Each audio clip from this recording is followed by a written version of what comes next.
The following show is a Pod Avenue production. You are cordially invited to have dinner with the King. Pull up a chair and join WWE Hall of Famer Jerry the King Lawler and Glenn Moore. Enjoy.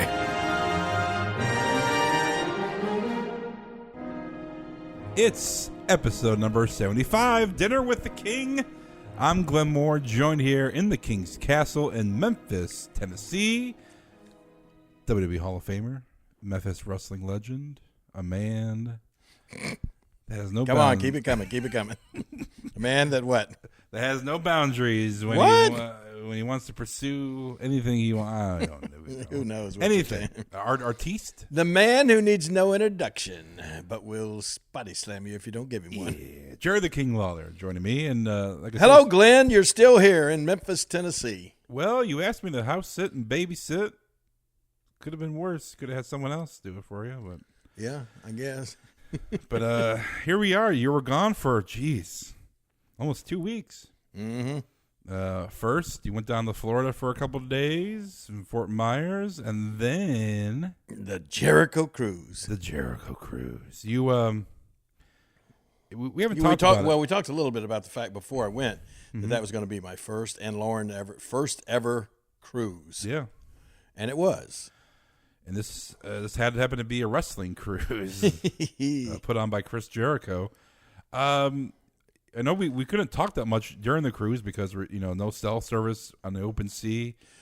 The Wi-Fi wasn't, the best. Well, the funny thing was, I guess you could have cell service Oh. if you have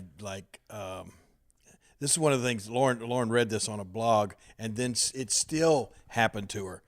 She read this on a blog from somebody that had been on a cruise before, saying, be sure to turn your phone on airplane mode once you start this cruise. If not, you'll incur huge charges Oh my God. for data roaming and all that sort of stuff. And sure enough, Lauren got out there and she says, "Oh look, my phone's still working. I can FaceTime Peyton." And you remember that? Yeah, I mean, yeah. right from the cruise, she's FaceTiming Peyton. Anyway, the morning we got back, she checks with AT&T and she had a $560 cruise charge Oh my God. for data.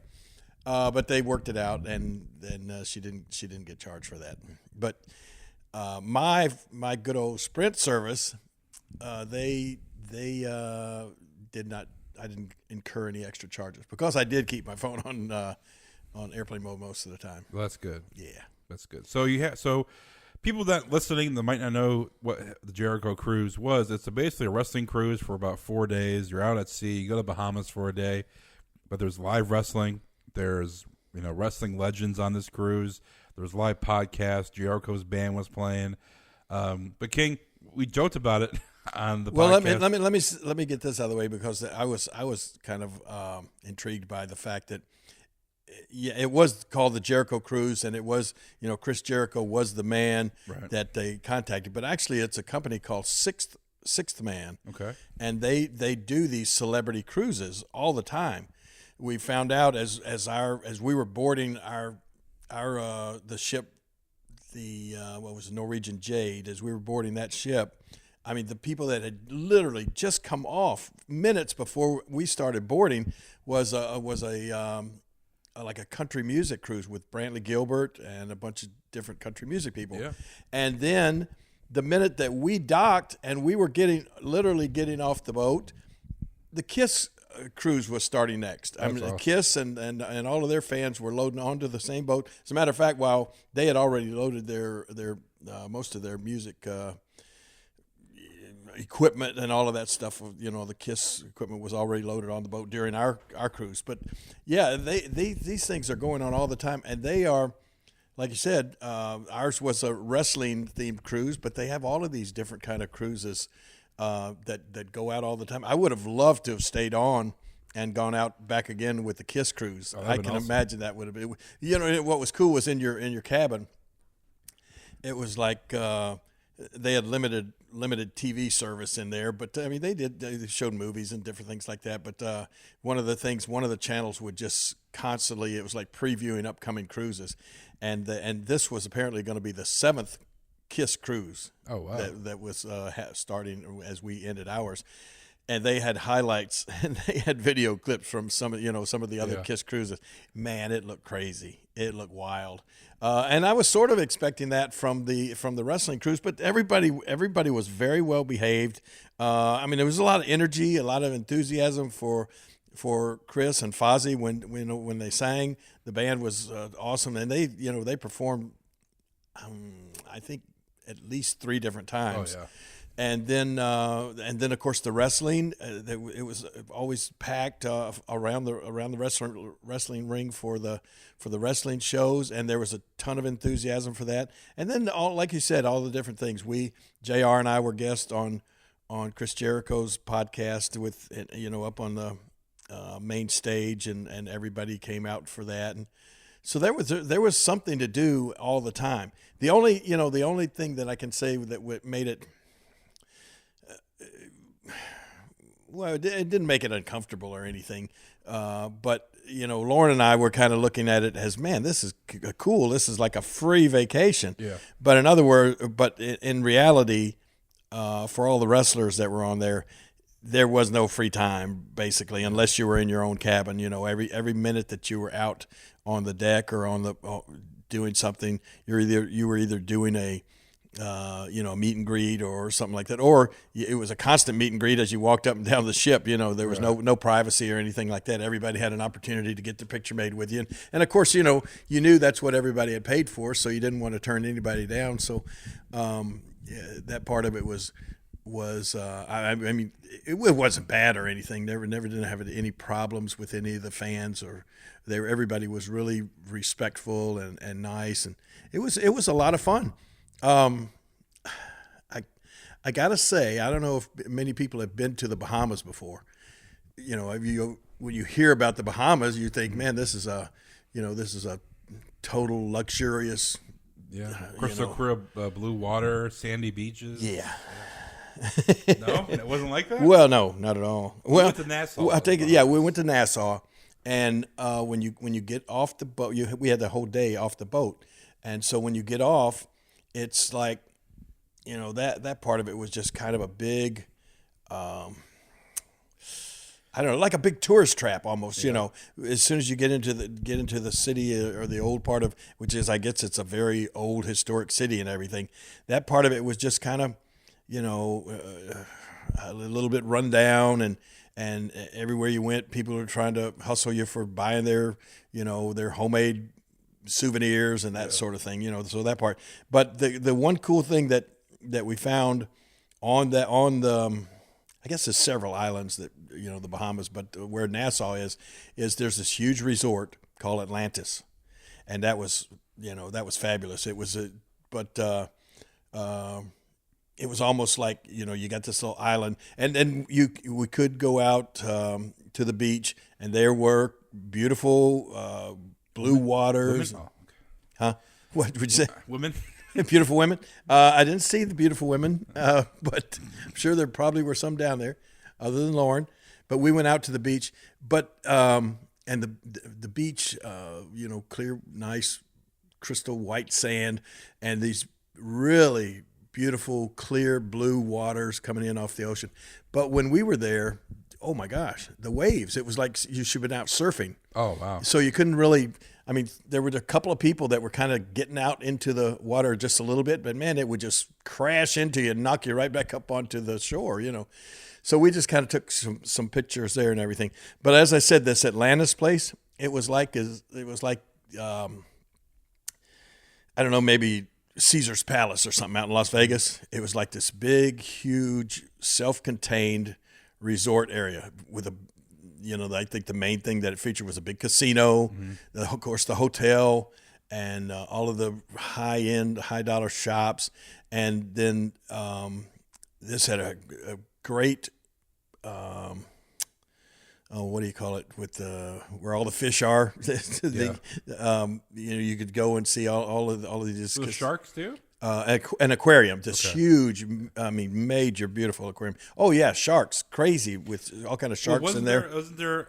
You get ahead of yourself, but wasn't there a like a water slide where that's what I was coming to next. They had tons of water slides in this resort, and one of them you're in like a little tube thing, and you go down, and boom, next thing you know, you go down underneath the water. Of course, you're inside a glass tube, but you are underneath the water, and there are sharks going all by you and all that kind of stuff. That was cool. Then there was this one insanely scary looking straight down drop that you're not inside a tube. You just lay down and boom, all of a sudden you fall 200 or 300 feet. The floor gives out. I couldn't do that. No.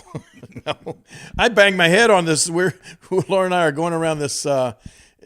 She kept calling it a lazy river because I think you've seen some of these things where you get in the big round inner tube and you go down this like lazy river. Right. Well, this one was called the Rapids River. And sure enough, you go a little ways, and then all of a sudden, boom, you go across these rapids and everything. And it just kept spinning you around, and on the sides were just these concrete or brick or walls or with rocks and stuff.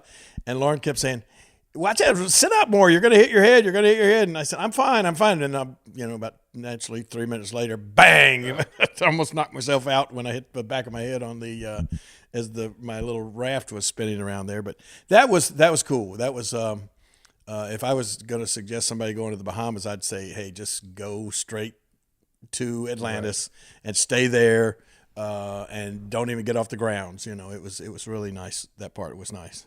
Then we got back on the boat and finished out the cruise. The one thing we joked about was the sail away toast, and the speech you're going to give from Caddyshack. How did that go over? It went over. It went over terrifically. Everybody got it. Everybody cheered. Everybody laughed, and I got to credit you, Glenn. You're the one that found that from the movie The Caddyshack. That's the first thing when I saw you were going to do the sail away toast. That's the first thing I thought of was that clip from Caddyshack. My toughest thing about the sail away toast was finding something non-alcoholic to toast everybody with, because what they did. What was the name of it? I should know to help plug them. But there's a brand new vodka company, and they were part of the sponsors for the cruise. So there was free vodka going out. They were giving away all these vodka shots right at the beginning for the toast. And so everybody, thousands of people out in front of us holding up these photos. There's packed holding up these little vodka shots. And JR, of course, had his up. And I had to get one that was just solid orange juice. Right. And so anyway, that was when the toast went off. And it's a tremendous photo op. We'll tweet that out. I tweeted the photo out because JR posted that photo of the toast, and I tweeted it out, and people were like, "Oh man, it looks like fun." A ton of people are there. Oh, that like you said, that was the kickoff of the cruise, and Fozzie started singing after that, and it was a lot of fun. It was funny, the last appearance by Chris Jericho and Fozzie. I guess Disco Inferno was supposed to be on the cruise, and somehow at the last minute, he had a mess up. His passport was out of date, and his birth certificate was not right. I don't know. Anyway, everything that he would need to get on the cruise, he didn't have, and so at the last minute, he didn't get to go. So Chris Jericho wound up dressing up as he did his whole last set as Fozzie, dressed as Disco Inferno. Had a big fake long nose on that resembled a penis, actually, that he was wearing, and this jet black beard, this jet black hair going back, the big eyebrows, and the Disco Inferno outfit. But it was funny. And also, Chris, somewhere on there, I don't know, the second or third night during one of the performances, I think, and I don't even think he was with Fozzie. There were tons of other bands. There was there was this all-girl band on there that was really awesome. And then there was a group of girl dancers called the Cherry Bombs. They were really awesome. But several different bands on there. And I think Chris was actually kind of sitting in, jamming with one of the bands, and got up on stage as they were playing. Mm-hmm. And one of the guys spins around with his guitar and hits Chris right in the eye. Oh. He had to have stitches. His eye was almost closed through the last couple of days of the cruise, all swollen up and everything. But nothing could dampen his enthusiasm. Chris was, I mean, he was amazing on this thing. You know, wrestling. I mean, he was. They had the Bullet Club against the Alpha Club, and I mean, Chris was doing something constantly. I mean, you know, of course, naturally being the host of the cruise, he was really in demand. So he really exhibited a lot of energy and a lot of enthusiasm. Me and JR would sit over there watching Fozzy, you know, do their set, and JR said, "Man, he's got a lot of energy." You're not kidding. I would have passed out long ago. Well, and Chris, you know, he had the cruise, and then he went to Japan for a couple of wrestling shows right after that. And then he's going to New Zealand right now for a Fozzy tour. Wow. I mean, he is nonstop all over the place.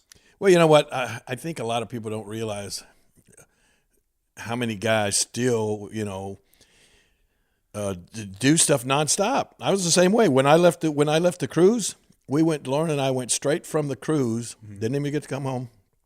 We went straight to, well, let's see, did we come home? I can't remember. It was so much activity. We left the cruise and we went to San Antonio. We came home for like a half a day for Halloween. Exactly. Yeah. So. And then we had to change our trip around, because I swear when we first booked this thing, we didn't realize that it ended on Halloween.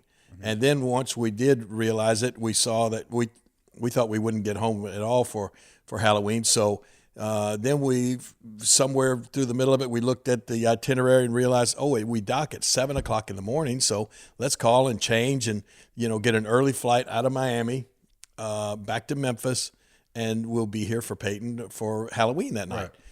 Oh my gosh, that was a nightmare. We tried calling and getting a hold of it. Couldn't. I mean, they wanted. Now here we already had a ticket from Fort Myers back to Memphis that we paid like, I don't know, $700 or $800 a piece for these tickets. So we called up and we said, look, we want to change that ticket to just go from Miami back to Memphis a little earlier in the day. And they said, oh, go, no problem. That'll be $960 per person. And we're like, oh, my goodness. Anyway, long story short, it was just ridiculous, the delta, the prices and everything. But we finally did change it. We wound up having to, as soon as we got off the boat at 8:30 in the morning, we jumped in a car, grabbed a rental car. They took us over to the airport, grabbed a rental car at the airport, drove to our condo in Fort Myers, and then got on a plane, an earlier flight that we did have to pay like $600 a piece for, to fly back to Memphis and get home. What do we get home by, like 5 o'clock or 4 o'clock? 5 o'clock. Just in time for Peyton to get all dressed up in his Fortnite outfit, walk out the door to go trick-or-treating, and the rains poured down. The rain started coming. Oh, my gosh. It was Halloween was basically rained out. Yep. So that was not good. But then I guess what? He got to go out for maybe 30 minutes, something like that, and then the rains came. But we had very, very few trick-or-treaters. And then I had to leave the very next morning at like 5 o'clock. Lauren and I both, we went to San Antonio, flew to San Antonio, had a wrestling show there. Colt Cabana wound up coming in and trying to make me lose my match. Colt Cabana backfired on him, and he, you know, it was one of those old deals where somehow a phone call came in and knocked the referee down. He was down for the count, and so my opponent picks me up, and in comes Colt Cabana with a big, I don't know what he had around his wrist, around his fist, a chain or something, and he took the big swing. I naturally ducked. He hit my opponent. I nailed Colt Cabana out on the floor. He went, and the referee just luckily revived right at the right time, and I got the 1, 2, 3 count on my opponent. And then that was on, I think, Saturday night. And then I got up the next morning, and I had to fly straight from San Antonio to St. Louis for WWE night at St. Louis Blues hockey game. Okay. And that was literally got off the plane, went almost straight to the hockey arena there, what's it called there now? You know, they changed the name of these big arenas. Scott's Trade Center? It's not that anymore, is it? No, it's not Scott's Trade Center anymore. It's, what in the world is it? I think it's Enterprise Center or something. I'm looking up right now. They're naming a lot of arenas after rental car companies. And in Enterprise Center. Yeah, Enterprise Center. In Fort Myers, our arena down in Fort Myers is going from Anyway, it's going to be called the Hertz Arena, and they're painting the entire arena that yellow. Oh. Yeah, yellow like the Hertz logo. But anyway, I flew, and we got to the Enterprise Arena there in St. Louis, and it was cool. They had a big hockey game against the Minnesota Wild. I had to go out and, a bunch of different things. They had a young kid named Jackson that it was very similar to the Roman Reigns case, except this young man is only 12 years old, and he had leukemia, and then it went into remission for a couple of years, and now it's back. And he, of course, was from St. Louis, and his favorite wrestler was Randy Orton. And so what they had at center ice, they set up this mat, and they had a couple of wrestlers out there, and the St. Louis Blues mascot is called Louie, and his big blue guy. And so Louie and Jackson had a wrestling match against these two big heavy wrestler guys, and little Jackson, and I got to call the match. I got to do the commentary on it. Somehow he hit him with a RKO out of nowhere and got the pin, and that was like the highlight. They gave him a WWE championship belt and all that sort of stuff. Then I had to go upstairs. Of course, we did an hour and a half meet and greet for all the fans before we did all that, before the game started. Then I went upstairs, and this was like, my hat is off to guys that do this. I think it may be the hardest sport to commentate on in the world is hockey. Yeah. Oh my gosh, this guy, the announcer, Chris, he was. I finally told him, I said, "Man, you're talking faster than these guys are skating. I don't even know how you do it." It was amazing that all the names, of course, and half of the hockey players' names were like French, Canadian, Russian. They had all these different kind of hard to pronounce names, and I had to read off the starting lineup too at the beginning. But fortunately, they had an easy starting lineup. There were some pretty easy names on there. But during this broadcast, they had me on. Thank goodness they only asked me questions and talked to me about wrestling, instead of about hockey. But I told the guy, I said, "Man, I don't see how you do it. This has got to be the toughest sport in the world to try to call as professional hockey." So anyway, then did the hockey night, and then came home. Sunday. Came home on Sunday. Yeah. You've been home since. Been home since. Raining every day. We were supposed to have a makeup game on Monday, softball. Rained out. Then Tuesday rolled around, and then we had another makeup game on Wednesday, which is today as we record this. Wake up this morning. What's it doing? Raining. So it looks like that's going to be rained out. So we'll probably move into next week before we finish up our softball fall league this year. Well, another event that took place while you were gone that we kind of talked about before, because we talked about Hulk Hogan's return, but he did actually return. He was the host of the Crown Jewel in Saudi Arabia. Yes, he was. Got so much backlash from WWE going over there in Saudi Arabia, considering all the things going on. But Hulk Hogan came out. He did like what every host does, come out, talk for about 5 minutes, then go in the back and never be seen again for the rest of the show. But well, you know what? I was really glad to see that that phase of Hulk Hogan's life come full circle and be brought back into the WWE and restored into the Hall of Fame and all that sort of stuff. Because that was just a shame that all happened to begin with. I've known Terry since the beginning of his career, and the things that were said about him, they were just not true. He's a good guy, has always been a good guy. Somebody just said on an interview that I was on the radio, Billy Madison, on the Billy Madison show down in San Antonio. They asked me something about, who do you think has been the most important guy to wrestling over the years? And I said Hulk Hogan, without a doubt. He was, I don't know, I think he was like, the face of this business for a long time and still could be. So I was glad to see Hulk come back, and looks like he'll be doing some stuff at WrestleMania and be a part of the WWE the WWE family once again. Did you see the tweet that he put out about his appearance, like what he looked like And I thought that was funny because I've thought the same thing about myself many times after seeing myself on TV or seeing a picture of myself and go, "Oh my gosh, what am I doing?" You know. But I've never had the guts to do what he did. Admit it. He tweeted it out, and what did he say? You got to get back under 300 pounds. Yeah. I had never realized that he weighed over 300 pounds. Well, now. I mean, he looked decent. I mean, he looked. Well, he looked huge, right? That's what he said. I looked like I would just. He looked jacked. Yeah, his arms were bigger than anybody else's legs on the show. Yeah.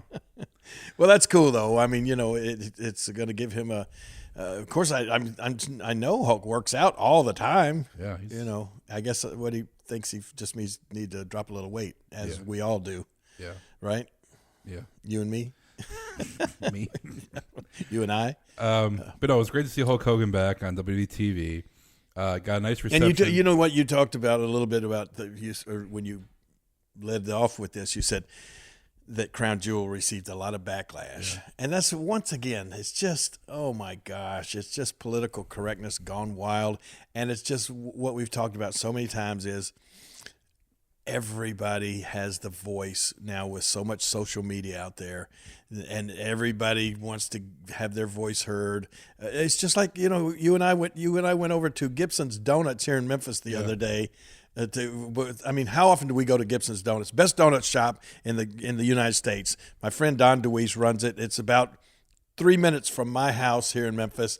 Everybody, it's like a big tourist attraction in Memphis. People know to go there. It's almost like Graceland or Beale Street, right? Well, we usually go to breakfast every morning. You, me, and Peyton, we go to breakfast every as we're taking Peyton to school. So we switch it up: Burger King, McDonald's, Gibson Donuts, sometimes Crystals. Yep, that's where we go for breakfast every single time. So we change it up. We go to Gibson's a lot, and so we happened to be in Gibson's the other day. What day? It was Monday, wasn't it? Right. Yeah, we happened to be in Gibson's on Monday. No, it was actually Tuesday. No, Tuesday. It was on Tuesday. It was on Election Day, and we happened to be in Gibson's. And all of a sudden, at like 7:45 in the morning, in comes Marsha Blackburn, who was running for Senate in the state of Tennessee. And you know what? It's funny. Memphis over here in West Tennessee, we don't get a lot of visits from the politicians that are running statewide. It's like they know that Memphis is pretty much a Democratic stronghold, and no matter what you say, and so they usually campaign in the rest of the state. But she came to Memphis, and she was running against Phil Bredesen, who, if you remember, Phil Bredesen, Taylor Swift came out and said she backed him, and she voted for Phil Bredesen. Well, which didn't help at all. It didn't help a bit.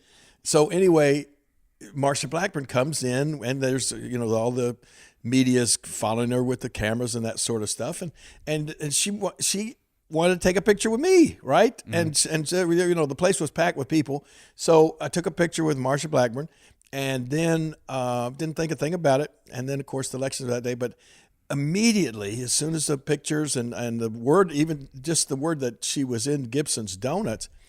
Oh my gosh, the backlash went crazy, from, I guess, the Democrats sending out just poor Don DeWeese. They made a news story about it, how we got all of these threats and this backlash because she came into his store. I mean, he can't, what are you going to refuse somebody that wants to get a donut or a cup of coffee? Yeah. And so people are saying, I'll never go to Gibson's Donuts again, which was insane, so anyway, that's the kind of backlash that nowadays it has to be expected, because with our political correct society, everything you say or do is going to offend somebody. And now with all the social media, that somebody has a voice, and they're going to get on there and they're going to complain. It's so funny. There's a website here in Memphis called the Coliseum Coalition. And they've been around. Well, it's not a website; it's a Facebook. A Facebook thing, yeah. But they've been around trying to keep the Coliseum alive and try to get it reopened and keep it from being torn down for years now. And I've been a big part of. I go to once a year they'll have an event out at the Coliseum, to try to keep awareness up about the Coliseum. And I've been a strong advocate of the Coliseum Coalition and keeping the Coliseum alive here in Memphis, because that's where we had wrestling for 20 straight years, every Monday night. So all of a sudden, because somebody puts this picture of me standing next to Marsha Blackburn, and all of a sudden on the Coliseum Coalition page, some woman writes, "I wouldn't want Jerry Lawler to be a spokesperson for anything now after seeing." I mean, you have the biggest wrestler all time to come out of the Mid-South Coliseum that put the Coliseum on the map, and just because he had a donut at Gibson's Donuts while Marsha Blackburn was there and took a picture with her, you don't want the biggest wrestler to come out of the Coliseum to support keeping the Coliseum. Yeah, what an idiot. Well, that's just what I'm saying. That's like that's the kind of backlash that I think. That's the mentality. I think that's the kind of backlash that Crown Jewel got. Same type thing. The show itself. The show itself apparently was a good show. First time I watched the pay-per-view from start to finish in months. Yeah, and you liked it, right? I enjoyed it. Yeah, and so anyway, it's just like I said, anything you do is going to offend somebody, and they got a voice now to sort of be heard. Well, unfortunately, the backlash, quote unquote backlash for the show in Saudi Arabia, it overshadowed Renee Young, a woman doing broadcasting for the event, where in Saudi Arabia. That would be unheard of. Unheard of, definitely. Yeah. But she was there, ringside, doing commentary, worked the whole show, and no one's talking about how that took place. They're all talking about the backlash from WB in Saudi Arabia. Exactly, which is ridiculous. Renee deserves credit for being there, and WB needs to deserve credit for actually compromising or talking to Saudi Arabia about doing that. Yep. Because I'm sure some people in Saudi Arabia weren't happy about it, but kudos to WWE for doing it. Well, it's just, that's the way things have been since the beginning of time. Everybody thinks that everybody else should think the same way they think. Right. And it just is not that way. I mean, the people in Saudi Arabia have lived, it's a different culture, it's a different lifestyle, it's a different, everything is different from the way we are.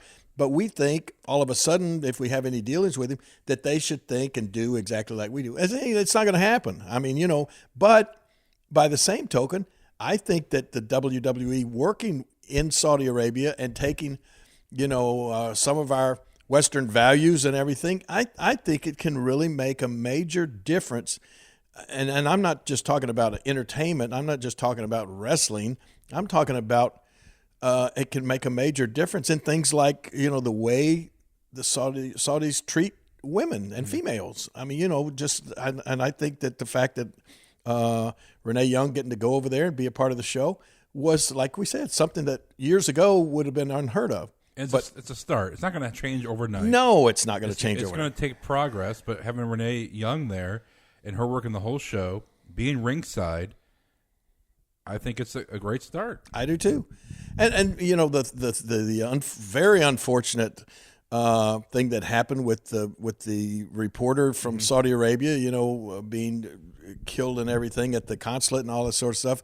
Very, very unfortunate. But that's one of the things again that their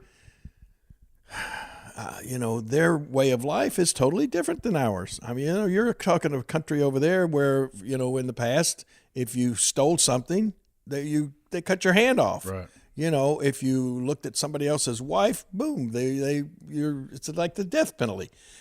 But we think that's totally wrong, and that things need to change. And I think that working with them, if you just shy away from them and never have any interaction with them, nothing's going to change. They're going to always stay that way. But if we can bring our our values and that sort of thing into play over there, I think it can't do anything but help. So right. I don't think there should be any backlash on that thing. I think it's already all done. Good. No one cares now.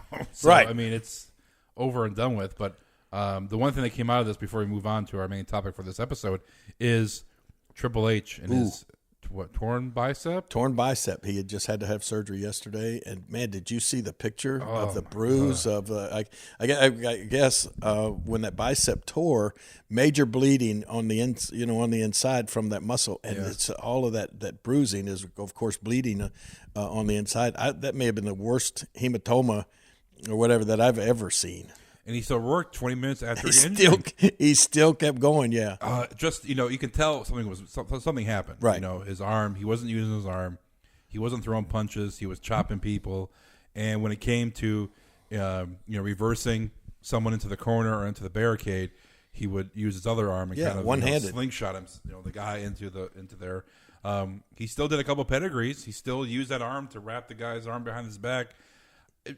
Listen, we're in a day and age of wrestling, sports entertainment, that if someone gets hurt or cut in the ring, the match is stopped. If someone gets hit in the head and they're woozy, they stop the match. Triple H is old school mentality that you have to finish the match no matter what. Well, you're right. It's the show must go on. It's like as soon as I heard about it, it's like that we talked about with my separated shoulder. That happened to me in the first move of the match, and it wasn't. I mean, this was in Lexington, Tennessee. There was a crowd of probably 700 or 800 people there. It wouldn't have been the end of the world if I'd have just said, "Whoa, stop! I just busted my shoulder here, and I'm going to need to go to the hospital." But that didn't. That's not in your mind. In your mind is the show must go on. If you're in this kind of business, entertainment, the wrestling business especially, your mindset is the show must go on. And I finished that match for went about 15 minutes with a separated shoulder and my arm just hanging down and excruciating pain. And when the match was over, I went to the hospital. And the same thing with Triple H. Mm-hmm. That's just, it doesn't come into your mind if you're from that old school mentality that Triple H and I are from to stop the match. You're gonna, and especially a match like especially a match that he was in over in Saudi Arabia, the Crown Jewel. The main event of the Crown Jewel.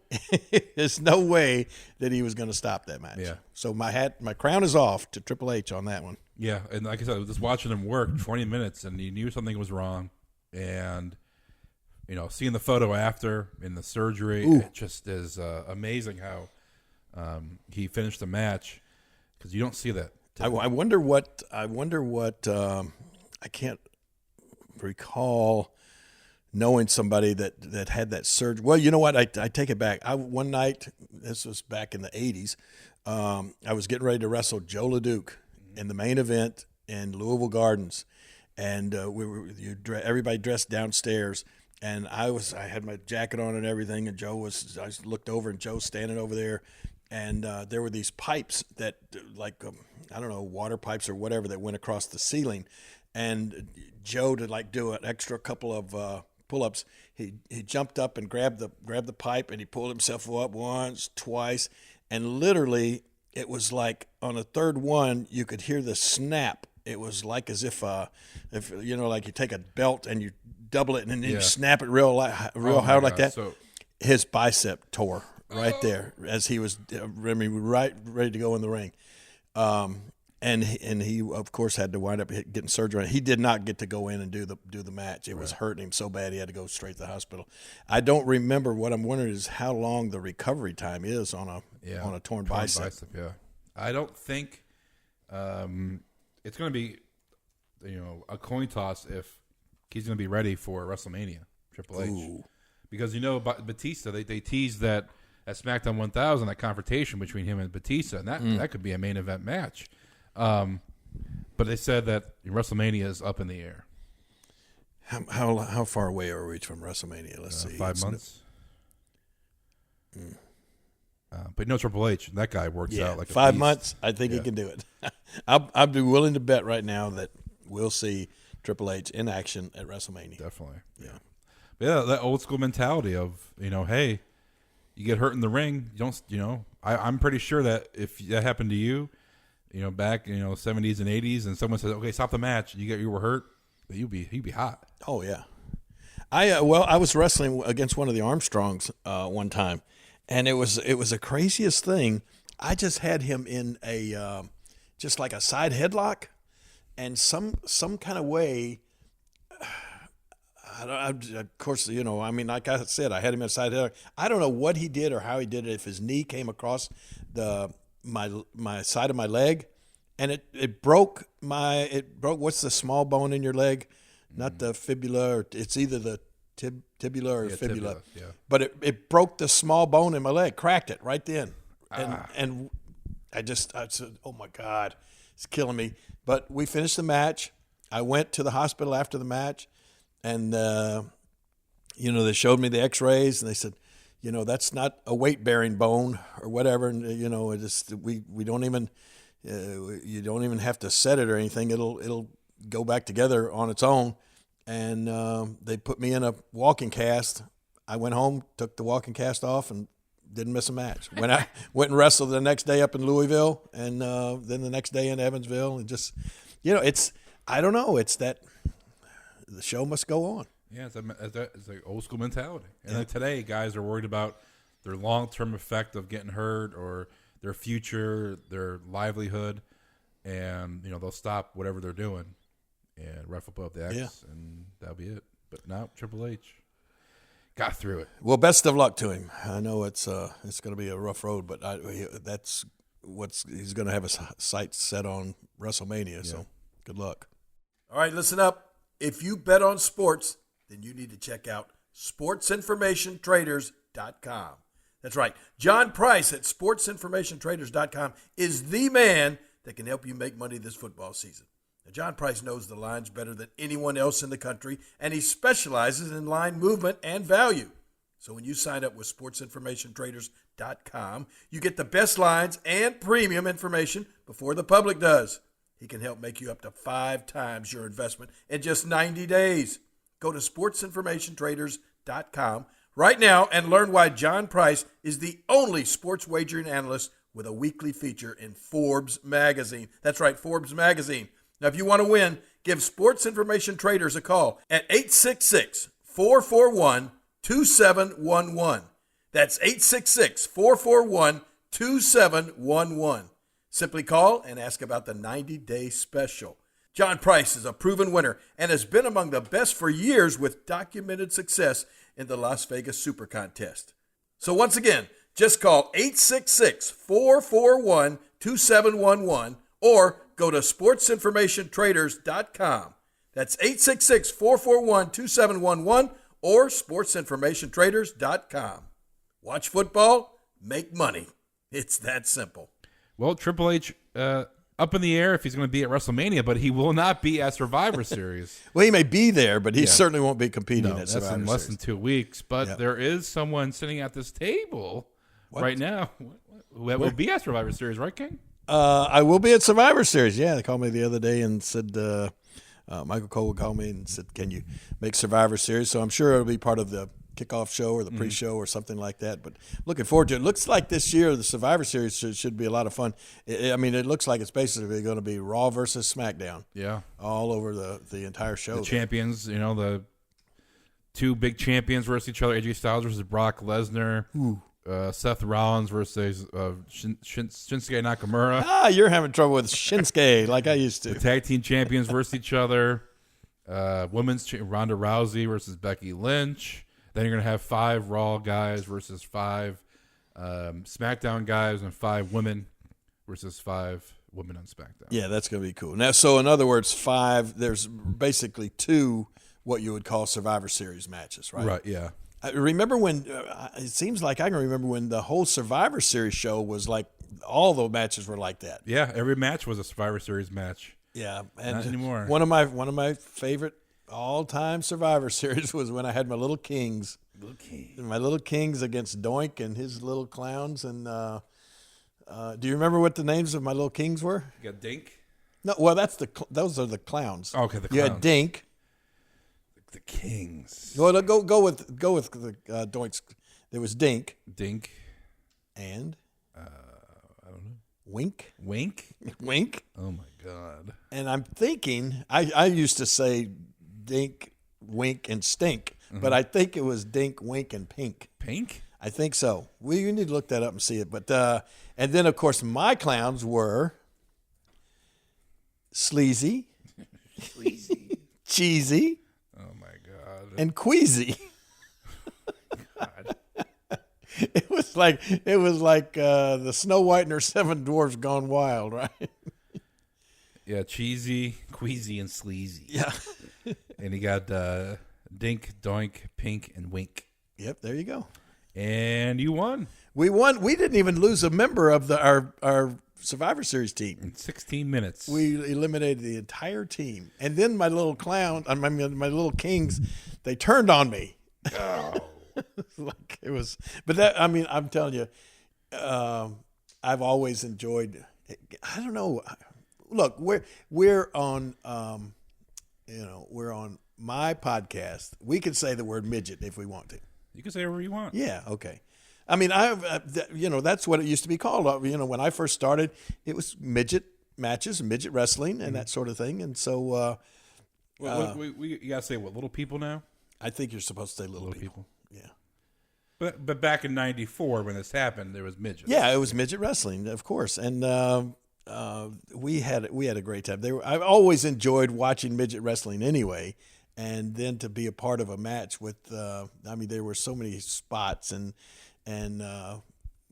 high spots. I remember one of them where I was laying down in the middle of the ring, and my little king started chasing the little midget clowns, right? Mm-hmm. And so the little midget clown would run, and he'd jump on my stomach and run past me. And then, of course, here comes my little king. He'd jump on my stomach and run after him, and one after the other until all six of them had jumped on my stomach, during that process. But that was one of my most fun matches ever. What year was that? 94. 94. It took place in San Antonio, Texas, the Freeman Coliseum. On November 23rd, so almost 24 years ago. Gosh. This month. On that same card, King, yeah, you had the bad guys, which was 1, 2, 3 Kid, the British Bulldog, Fatu, Razor Ramon, and Ceylon, versus the Teamsters, Diesel, Jeff Jarrett, Jim the Anvil, Neidhart, Owenhart, and Shawn Michaels. And then you had Bob Backlund versus Bret Hart. Bob Backlund? Backlund versus Bret Hart for the WWF Championship, and Bob won. Wow. And then you had the $1 Million Team versus Guts and Glory. Who is Guts and Glory? Adam Bomb, Bart Gunn, Billy Gunn, Alexa Luger, and Mabel. Adam Bomb. I'll never forget. He came into the dressing room one day, and he had a huge atomic bomb exploding tattooed on his arm. It's just, oh my God. Yeah, he went out. They named him Atom Bomb, so he goes out and he has this huge tattoo on his shoulder and his arm of a big, atom bomb exploding. And I said to him, I'll never forget, I said, "How long do you think you're going to be Atom Bomb?" Yeah. He said, "What do you mean?" I said, "Well, that tattoo is going to be there for the rest of your life." Yeah. And then the main event was a casket match between The Undertaker and Yokozuna. Wow. And Yokozuna had Jim Cornette and Mr. Fuji in his corner. But guess who was the special guest referee for that match, King? Oh, man, my memory's not that good. Who? Chuck Norris. Oh, my gosh. Now I do remember that. I was talking about that to Billy Madison on his show the other day when we were talking, because I was in San Antonio. We were talking about wrestling there, and I told him, I said, I remember at one of the shows in San Antonio, and I couldn't remember that it was that particular show, but that was the first time I'd met Chuck Norris, and I was shocked, because, I watch him on TV, and he, how tough, all the mixed martial arts and all the stuff that he did and everything. Oh, my gosh. He was, I think, Sleazy or Queasy were taller than Chuck Norris. He was such a short guy. I just couldn't believe that this, real tough guy was as small as he was. Well, he special guest referee Jeff Jarrett tried to come out and interfere. Yeah. Chuck Norris super kick. Jeff Jarrett. But yeah, Chuck Norris part of this pay-per-view. Yeah, man, that was a cool one. Yeah. So that was then that's it. That was a 5-match card for Survivor Series back in '94. Can you name the first? No, probably Survivor not. Series where it was at? What year was it? 1987. 87? 87 was the first Survivor Series. Oh no, I didn't get to WWE till '93, so I have no clue where or when it was. It was in the Cleveland, Ohio area, Richfield Coliseum. Oh, really? You ever wrestle Richfield Coliseum? I did wrestle for the WWF at the time when I first got up there in '93. Went out to Richfield Coliseum. That was unbelievable. Why they even who thought of that? I mean, that had to be 30 miles out of Cleveland? Yeah, it was about a half an hour ride from downtown. In the middle of nowhere. Basically, it was in farm country. They just built a big old arena. I loved going there as a 30 kid. miles. You did? I loved it.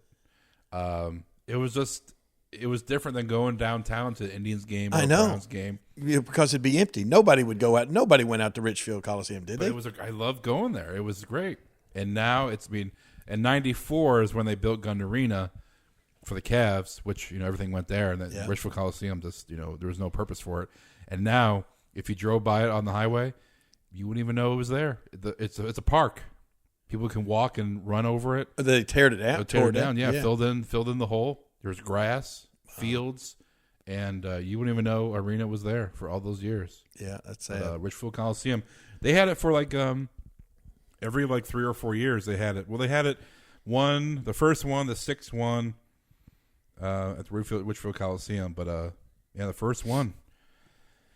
The first two, Richfield Coliseum. What? Yeah, first. Well, first you know two. what? You're right. Back in that day, it was almost like SummerSlam was. SummerSlam was in Los Angeles for every single year. That was the thing. And so I guess that's the same thing they did with Survivor Series. They made it. It was in Cleveland every year for a couple of years. Yeah, first two was in Cleveland. Richfield, and then they came back for the sixth one. And that was Richfield Coliseum was great. Yep. Well, anyway, we're going to be at Survivor Series on the 18th of November, and should be a lot of fun. Should be a lot of fun. Go ahead. 3, 2, 1.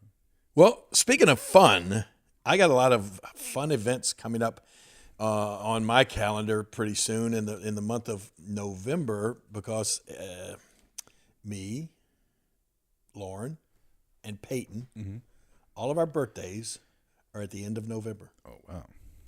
Peyton's is November 24th, mine's November 29th, and Lauren's is November 30th. So we got all sorts of birthday celebrations and that sort of thing coming up here pretty soon. And I you know what? I'm the world's worst on booking things. Oh, God. Yes, exactly. Oh, my gosh, does it ever come back to haunt me? I'll book things. Somebody will call me up and this year, and I don't know how many months ago, Mike Kingston calls me up and says, hey, they got a big Comic-Con in Louisville, Kentucky at the end of November. And he said, you've never been back to Louisville to do any kind of signing or anything in years. And he said, I think this is going to do really well. Yeah. So I said, man, book it. That'll be great. Naturally, November 30th, Lauren's birthday. Well, to be fair, King. What? We're open about the podcast. You talked about Lauren and you breaking up back in April, whatever. Exactly. So you booked this after you guys broke up and you're a single man. So right. For your defense, that's considering the situation, it's okay. Right. It's a whatever. But now you guys are. Now we're back together and everything, and so now I'm looking at the 30th, and then actually the Comic-Con in Louisville is the 30th, December 1st and 2nd. So you're going to be gone. So I'm going to be gone, and then also I'm going to be wrestling the night of the Saturday night, December 1st, in Jeffersonville, Indiana, right across the river there. After the Comic-Con, Doug Gilbert's going to be up there, and I'm going to be there, and a bunch of the old Memphis guys are going to be wrestling on that show that night. But so what I had to do was I had to promise Lauren a birthday trip on starting on Monday, the 3rd of December. Yeah. You know where she loves to go at this time of year? Las Vegas. Las Vegas. So that's going to be her birthday trip is going to be a little bit late. And you know what? We're going to celebrate Peyton's birthday she's going to have his birthday party on the 17th. So we realized that the actual date of things are not that important. It's right. It's important that you celebrate, but you don't like celebrating your birthday. I don't. A lot of people don't like celebrating birthdays when you get old. Well, you know what? Today, as we speak, is my son Kevin's birthday. Kevin Lawler. Kevin Lawler. Should we say how old? I wouldn't. Okay. He wouldn't want that out there. He's a young man. He's a young man. So anyway, and Peyton's birthday we're going to celebrate on the 17th because that's when he can get about 15 of his little school buddies and his friends over. Yep. And Lauren what do you think she's booked to how to celebrate his birthday? Well, hanging around the house, Peyton has when he comes home from school, he yells out, "No homework." and then he immerses himself into the TV for video games. So I'm assuming it's going to be, what, a video game party? Someone, and I guess this is a pretty good idea, someone has got a video game party bus. Oh. It's like the back of, it's almost like an 18-wheeler truck. Oh, my God. You're going to have it parked in the driveway? Yeah, it's going to be. I don't think it get in the driveway. I think you just have to park it out on the street. Yeah. And so park it across the street, the guy. Yeah, the guy that's built the house across the street and put it right in his yard. But anyway, yeah, the kids go on this big party bus, and there's tons of TVs and video games going for a couple of hours that they can sit and just go wild and play all these video games. So basically, it's an excuse to get the kids out of the house. Out of the house, perfect. And just get them on a truck and let them do whatever they want. You don't have to have the crazy party in your own house. Right. So that'd be fun, though. It would be fun for them because I ain't going to be on the bus with them. You're not going to go on the bus? No. Why not? I'll be in there paying for it some kind of way. Charge. But speaking of... one other thing. And then actually on Peyton's birthday, which is the 24th, you know what that's the date of? What? WrestleCade. Oh. Have you heard about WrestleCade? Well, we talked about it last year and this year, too. Yeah. You're going to be back. It's in Winston-Salem, North Carolina. Yeah. Ric Flair country. Last year, I wound up wrestling George South over there. It was crazy. And now this year, he's... You know what? If I remember right, that's the one where I said I got screwed on the payoff. Really? I think so. Yeah. Well, you're going back. Well, not for the same promoter. This is a different guy. Okay. Totally different guy. Yeah, that's one of the things and this never happens to me. Never. But anyway, I did the WrestleCade, and it was for, an appearance, signing for 4 or 5 hours or something like that, and then going and wrestling that night. And then the guy comes with this big fat envelope for me, and he just hands it to me, and I said, okay, thank you very much, appreciate it. I put it in my pocket or in my briefcase. And then the next day, it was all ones. Well, then it wasn't that bad, but it was short $1,000. Oh my God! Yeah. And I called the guy up, and he said, "Oh no, that's what you said you'd go for." I said, "I've never gone anywhere for this amount, especially North Carolina." Exactly. And so, and then I even sent him. I sent him. He said, "That's what you worked for me once before for," and so I sent him. A clip. I mean, a screenshot from my book, showing the last time that I worked for him and how much he paid me for it. And anyway, never heard from him again. So I said, he was off my list. Well, people don't want to screw with you because you have 1.5 million followers that you can just instantly tweet something out and ruin them. Well, 1.4, but who's counting? Yeah. Well, so anyway, WrestleCade. Yeah. And JR is going to be there, and it's going to be a great thing where you get your picture made with me and JR, and the Monday night experience. We didn't even do that on the cruise.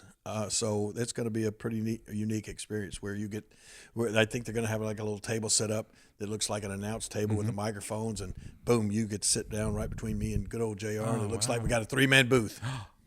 There you go. I want to do that. Come on, man. No. Be at WrestleCade on the 24th. Well, let's think about it. But all kind of, it's like all kind of things are happening around the holidays, and then we get into December, then it goes crazy, right? Well, speaking of November, December, King. What? And the fun holiday season. Yeah. At KingJerryLawler.com, if you go to KingJerryLawler.com/store, you can order yourself not just a regular mystery box that we've talked about over and over on the podcast for months. Jerry is selling a Christmas-themed mystery box, which means you can get Christmas decorations signed by the king that you hang around the house, 8x10s. If you ordered a mystery box already, it's going to be completely different. The holiday mystery box, Christmas-themed mystery box. I love Christmas. You know that. Oh, definitely. Yeah. And this is going to be some cool stuff in this Christmas mystery box.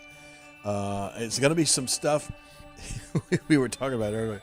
This is a perfect opportunity for me to re-gift some of my old Christmas. No, I'm not going to do that.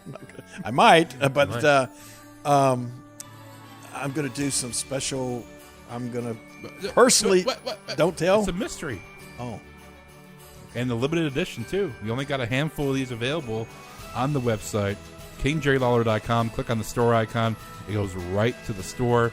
And he has 2 crowns for sale. And it's not the mystery box is not going to be just stuff that we throw in the mystery box. It's going to be personalized, right? And I'm going to create some stuff for people. I think people think that when they think of the mystery box, original art stuff. Yeah, someone else is doing it, and they throw stuff in front of it, the sign, and there's no connection between the person that bought the box and yourself. But you do everything. Wish that were the case, but no. You do every box. We sit here. And I print the orders out, get them all ready, and then you fill them up, and literally you tape them up. And well, you know what? Thank goodness. I guess our idea sort of came from the WrestleCade people. Yeah, and that they've been doing this for years. And you and I talked about while we were doing our mystery boxes. It's like, can you imagine the WrestleCade people how they do that? God. They have this list of. I mean, they have over 3,000 customers or people that have signed up that get a mystery WrestleCade box every month. Every month. Can you imagine having to turn out 3,000 boxes of different stuff every month? Patent free labor. Yeah. Well, that's what the reason we were talking about it, because they sent me these. How many pictures was it that I signed? Over 3. Well, now it's going to be over about 3,500 autographed pictures. Yeah. So, folks, if you get one of the wrestling crates, it'll have a picture of an 8x10 of me that I signed personally, hand signed. I've signed over 3,000 of them. But it'd be cheaper if you just go to KingJerryLawler.com and order the same, well, not same 8x10, but there's plenty of 8x10s for sale. So it's personalized that way too. If you're looking for the perfect holiday gift for a friend or a family member that enjoys watching Jerry Lawler, Memphis wrestling, but also on Raw and whatnot, there's a lot of different stuff that gets thrown in these boxes. And I'm not going to tell you exactly what, but it's going to be a Christmas-themed mystery box. Yes. Because Jerry loves Christmas, and he wants to... so if you, like I said, if you already ordered a mystery box, this one's going to be completely different. Probably, yeah. So jump on the website, KingJerryLawler.com. And speaking of autographs, I'm looking right here, sitting beside me, is a big box of 2018 Topps Legends of WWE autograph cards of Jerry the King Lawler. And you got to do those. I got to autograph every one of these. And listen to what's going to be going on there. These are going to be going out in different packs. These are, of course, chase cards that you could get in when you get these packs of Topps Legends of WWE autograph cards. They've got 199 just base cards that'll be signed. Then there's 99 bronze cards. Then there's 50 silver cards, 25 blue cards, 10 gold cards, 5 black cards, and 1 red card. So there's one of one. And then there are 4 actual printing plates that are in this that I've got to sign. So that's going to be some cool stuff. One red card. One red card. Not one. Anymore. I looked at it. It says one of one on there. Yeah. Not anymore. Huh? What? No, yeah. I remember as soon as Glenn saw it, I said, "Give me that card. Give me that card. Give me that red card." It won't be $8 for it. But no. So Christmas mystery boxes. Yes, so Christmas mystery boxes, Jared. We have a bunch of stuff laid out, Christmas themed, and these are decorations. The main thing for these. Don't tell what's in there. It's something you can put around the house and add to your Christmas decor. Decor that Jerry Lawler has signed. Yeah, or his face is on it, or drawn, or painted. Yeah. You can't tell what I'm going to do in this thing, but. On the website, KingJerryLawler.com is the website. And the regular mystery boxes are there as well. He has 2 crowns for sale, autographed crowns. These will make a great holiday gift. They're on the website. A white one and a red one are on the website. So, and also, if you want a really nice Jerry Lawler drawing, just the drawing, that's for sale on the website too. If you want a detailed, portrait, it's on the website. Yeah. Commissioned artwork we're doing. Commissioned artwork on the website. We just did a nice. You want to tweet out a picture of the piece I did for. What was the gentleman's name? Jason. Jason. Yes. Was he happy with that? He was really happy. Okay. Yeah, he was really happy with that piece. I think he was going to post it first. Oh, okay, cool. But, yeah, because gave it as a gift, right? Gave us a gift, yeah. Okay. So he's gonna post it first. All right. But I'll post it. It's on the store. Greetings, wrestling fans. This is Dave Dynasty, host of the Dave Dynasty Show, the podcast that every week brings you nearly 2 hours of pro wrestling goodness from the Midwest. We feature interviews with the legends of the past, stars of today, and the prospects of tomorrow. We have segments that feature classic wrestling audio, whole episodes devoted to the history of Midwest pro wrestling, and much, much more. Do not miss an episode of the Dave Dynasty Show. We are available on all podcast platforms, or you can access past episodes and all of our social media links by visiting davedynasty.com. Be good, be safe, and keep on growing. One other thing I wanted to mention too, because we mentioned WrestleCade, but actually before WrestleCade, like this coming weekend, I'm going to be in Poughkeepsie, New York first on Friday. In 2 days. In 2 days. What's the date up there in Poughkeepsie? That is Friday the 9th of November. And that was where I was supposed to be partners with David Arquette. Mm-hmm. And now something's happened to David Arquette. I don't know what. I don't know what either. But anyway, David Arquette is now not going to be there. But he's made a bunch of promos or stuff that you can see on YouTube talking about how I am going to defend the honor of David Arquette against this other clown that calls himself a king. All these people call themselves king. Everybody wants to be the king. They can't. No. They should realize that heavy hangs the head that wears the crown. It's not easy being a king. That's for Northeast Wrestling?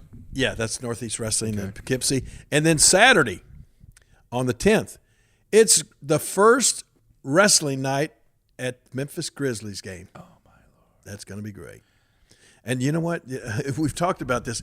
The wrestling night at the Grizzlies games in the past, I guess we've been doing them 4 or 5 years now, have just gotten bigger and better and everything. So it finally wound up, I remember the first time that I did it, where they did some sort of where I made an appearance walking out during one of the intermissions or halftime or something, and the announcer would be out there interviewing somebody about something, and all of a sudden somebody dressed in the opposing team's jersey would come up and interfere in the interview, and then boom, all of a sudden my music would hit. I would come out, bang, hit the person with a metal folding chair or something, and boom, they would carry him off the court. Or a pile driver. Well, that was the second year was a pile driver. Mm-hmm. That first year was a metal folding chair. Second year, pile driver.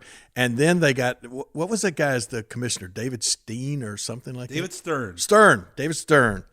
They got word from David Stern, said, ease up on the wrestling guy. What? Yeah, honestly. He said, that's a little too violent. He's giving somebody a pile driver. And then it was like some of the Memphis Grizzlies NBA games had just gotten into such big they were having some big fights and stuff on there, and then he comes out and saying this Jerry Lawler pile driving somebody on the court is too violent. It's insinuating fights. Yes, exactly. Well, Shawn Michaels for San Antonio Spurs has super kicked people. That's I know. Violent. Well, now guess what? So the great idea, I mean, it worked out well, because then the Grizzlies just said, well, you know what we'll do? We can't do this stuff. We can't do the wrestling stuff on the floor.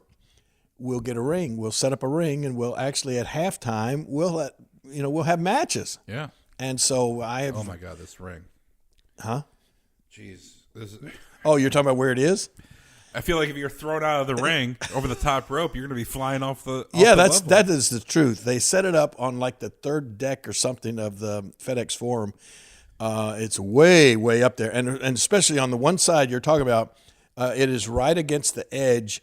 And if you were to be thrown over the top rope out onto there, you would fall about 100 feet. You'd be dead. Yeah, probably dead. So it's ultimate death match. Yeah, so it's scary. So anyway, we've had a couple of matches there. I remember I wrestled some big guy, and one time he picked me up like for a body slam and walked me over to the edge of that thing, and I went, whoa, whoa, whoa, whoa, whoa. And then Jeff Jarrett was there. We wrestled Jeff Jarrett, I think, last year or something like that. Johnny Swinger. Swinger, and so anyway, we've done that for a few years. So much Did Scott Steiner come one year? Scott Steiner? Or he was supposed to? I think he was supposed to last year. Who all has been there? But a whole slew of. Buff Bagwell's been there a couple times. Anyway, it's done so well. It's been the biggest promotion of the wrestling night for the Grizzlies of the year. They bought their own ring. They bought their own wrestling ring. And so this year, are you ready? Instead of wrestling night, they're going to have 6 wrestling nights during the season. And the first one is this coming Saturday on December the 10th. And I'm going to be there, and Dave Brown is going to be there. Referee Jerry Calhoun's going to be there. Probably, we're going to get some of the well-known Memphis Legend guys are going to be there, and there's going to be a match at halftime. So that's going to be this Saturday night at the Memphis Grizzlies game. So come on out. We're going to have a good time there. Memphis Grizzlies. Yeah. So looking forward to that, King. And the topic that we're going to be talking about next week is Memphis wrestling, right? Is Memphis wrestling. And, there's a lot of different indie promotions around the country that are doing very well. They're well known. But Memphis, it doesn't seem like, Memphis was a hotbed of wrestling back when you were the king, 70s and 80s, even 90s. Yeah. And now Memphis wrestling there's no that top tier promotion in the area anymore.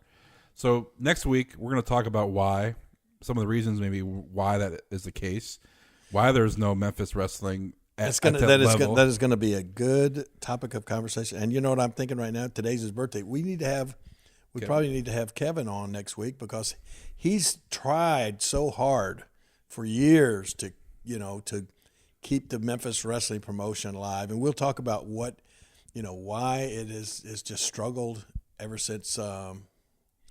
I don't want to go into the reasons now, but I do know, there are definitely some reasons, but we'll talk about that next week because you're right. So many people still remember what Memphis wrestling was to them, and we'll talk about that next week. Yeah, definitely. That'll be next week's topic here on Dinner with the King. King, we mentioned where you're going to be this weekend. We talked about Crown Jewel. We talked about the Jericho Cruise. Whew.